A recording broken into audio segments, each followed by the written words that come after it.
اب بات ہے قربانی کی، تو قربانی عبادت ہے۔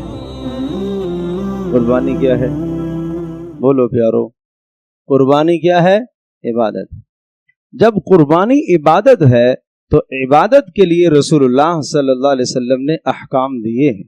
اگر ان احکام کو مد نظر رکھے بغیر آپ قربانی کر لیتے ہیں تو بس یہ کہا جائے گا کہ آپ نے جانور ذبح کیا گوشت کھانے کے لیے، یہ قربانی کا کوئی ثواب آپ کو نہیں ملے۔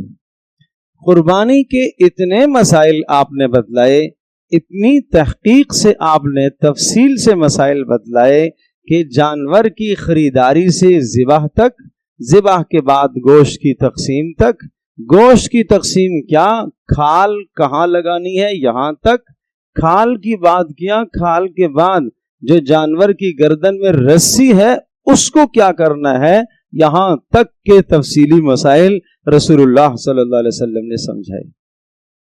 اگر آپ قربانی کرنا چاہتے ہیں تو پھر ان مسائل کو سیکھیے، اور اگر بات وہی ہے ذبح کر کے گوشت کھانا مقصود ہے تو پھر تو کوئی مسئلہ نہیں، مگر ہم تو قربانی کرنا چاہتے ہیں، ہم تو اس عبادت کو بجا لانا چاہتے ہیں، تو پھر آئیے عبادت کی تفصیل سیکھ لیں۔